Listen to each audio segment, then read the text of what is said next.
plaque, but a land marker in Tama County of the monument, and it shows a map of the two pieces of property in those two counties. Sorry about this, folks.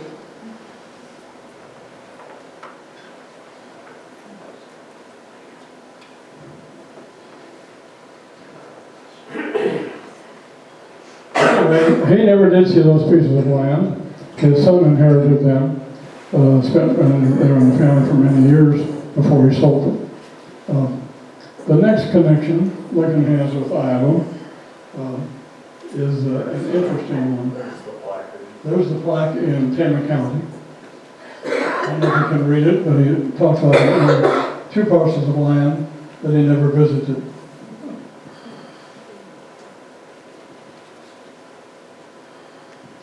And the second one, 120 acres, it says was from an act after March 1, 1855. He went to his widow and then to his two sons, ended up with his son, Robert. Okay, on to the next one. The next connection that Lincoln had to Iowa was a really significant one. In 1853, the Illinois and Central Railroad decided to build a bridge across the Mississippi River from Illinois side onto Rock Island, and then from Rock Island over to Davenport, Iowa. Davenport, Iowa at that time only had about 1,200 people. So it took 3 years to build a bridge across the Mississippi River. Ended up in a massive lawsuit because the trade route at that time was the river and steamboats. And steamboats had a hard time navigating the river with the bridge in the way. I never was able to find a picture of the bridge, but I understand that it had either a swivel or what they called a draw to open up the bridge so the steamboats could go through.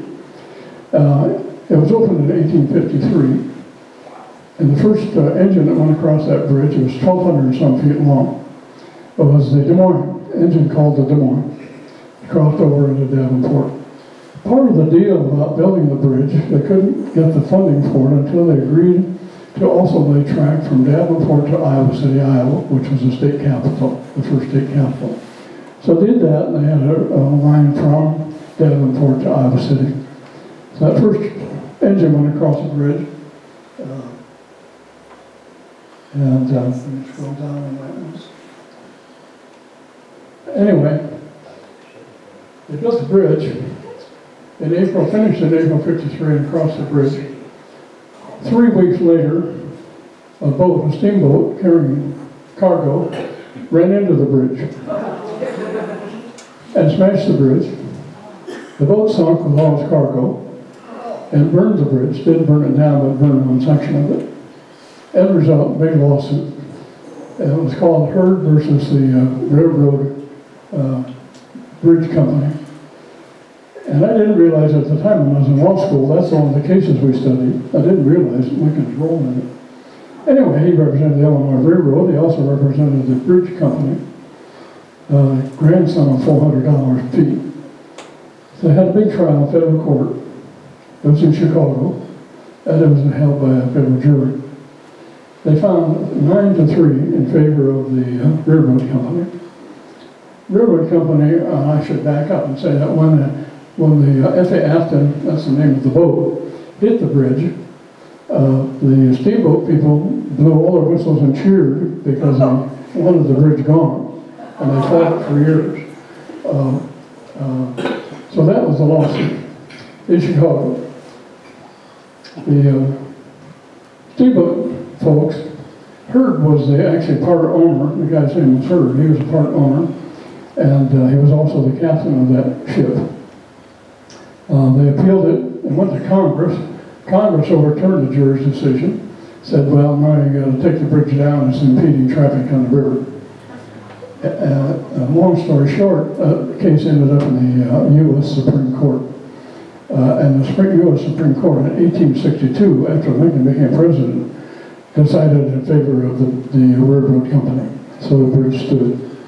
There were allegations that the captain of the F.A. Afton was not a very good captain or pilot, and they should never run into the bridge. Lincoln investigated tides, flow of the river, obstructions, all kinds of things, and made those arguments to the jury. The other side didn't do that, and that's one of the reasons the Supreme Court decided in his favor.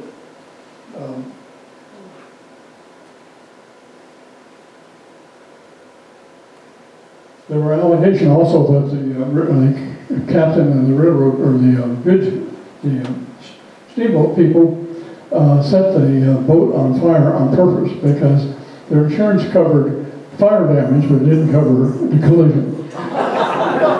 So the allegation always was that they set it on fire so they could collect the insurance. And that's what happened to destroy the bridge.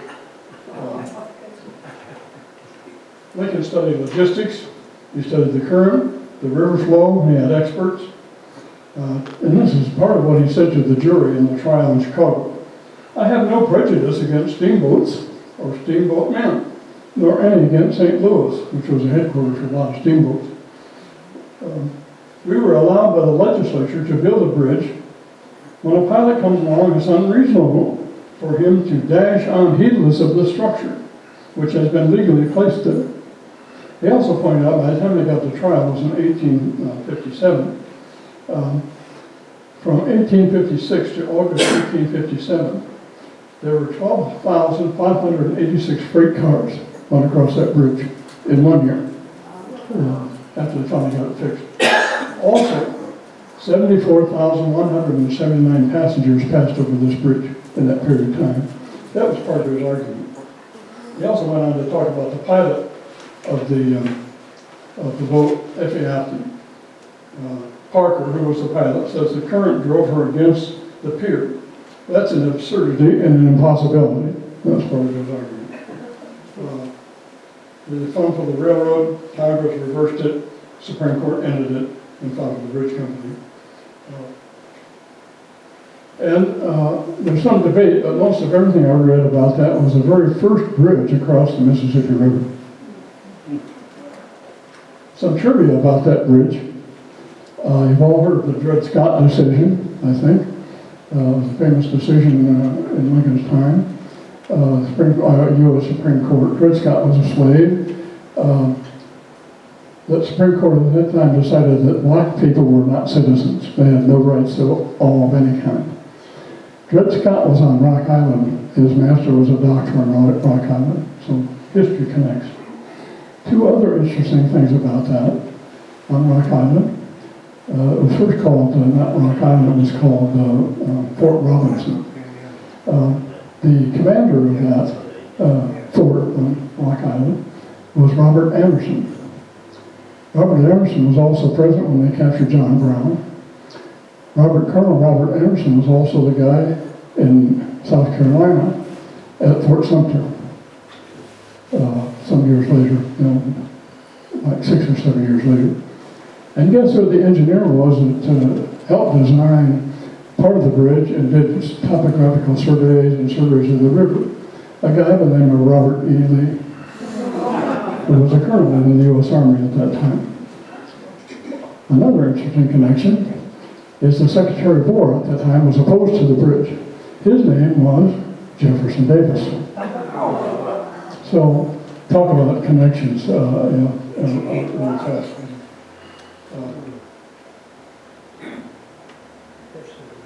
Lincoln's next connection to Iowa was in Burlington, Iowa.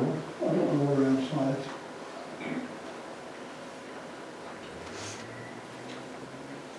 Should be a picture of the boat called 1856 F.A. Afton.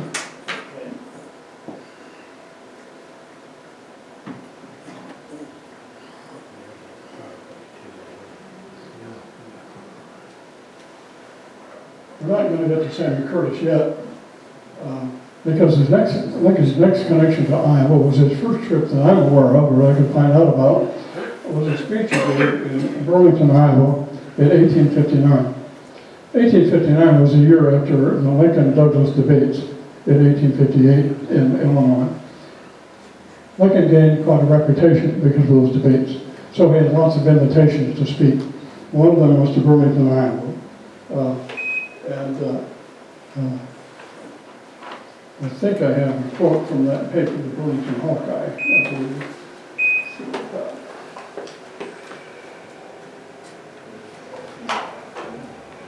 He stayed there overnight in Burlington. Here's what the Burlington Hawkeye said about his speech. Saturday evening, Grimes Hall was filled to full capacity by the citizens of Burlington and vicinity for the purposes of listening to a speech from Mr. Lincoln, the man who all Republicans desire, and a great many are certain, will succeed Judge Stephen Douglas as senator from the state of Illinois. So great is the sympathy felt here, and so high is opinion, Lincoln, a very good speaker, and on short notice brought together 1,200 to 1,500 people for the speech. However high was the public expectation and much was anticipated. His address was 2 hours, came fully up to the standard that had been elected.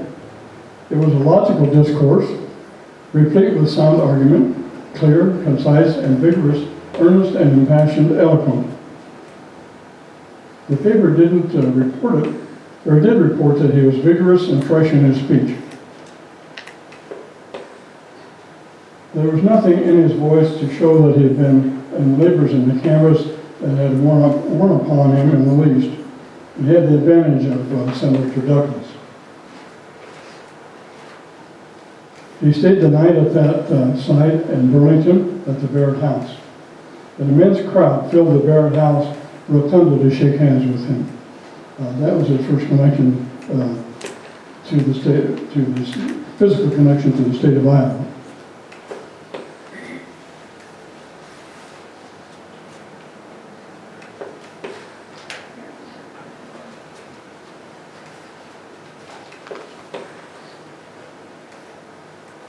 He was also, at that time, invited to Keokuk. I have a set of books here. It's behind the screen. It's called Lincoln's, all of Lincoln's writings. I collected that set about 8 volumes many, many years ago. And one of those I found this quote and a letter he wrote to a person in Keokuk at the same time. He was asked to speak in Keokuk, but he declined it. And the letter was to Hawkins Taylor on September 6, 1859. And here's what he said. His sense of humor was interesting. It is bad to be poor. I shall go to the wall for bread and meat if I neglect my business, which was being a lawyer. I am constantly receiving invitations, which I am compelled to decline. So I never did go to Keokuk. The Cedar Rapids Gazette wrote about that Burlington speech also.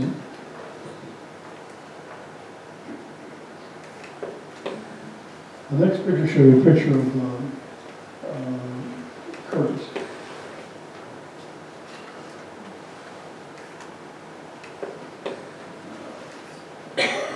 It's a PhD, 1859. Samuel Curtis. Right there. Lincoln had a connection with Samuel Curtis, and this is from Wikipedia, and it's an interesting read. He was an Iowa general, well thought of.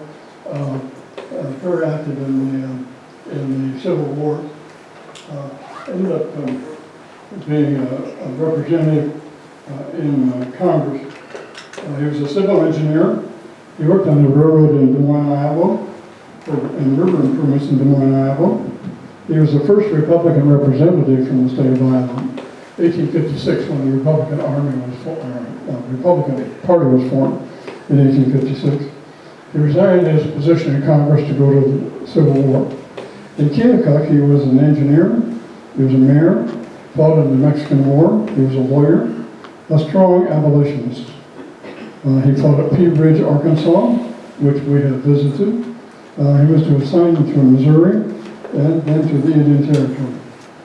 He was in the first division he was in Mexico, was commanded by an interesting person also. And again, another guy by the name of Jefferson Davis. not the one that was a Confederate president, but a different one. After the war, he moved to Council Bluffs, Iowa, and greatly involved in the Transcontinental Railroad. He died in Council Bluffs while I was working on the railroad. Next slide should be that's his distant trip.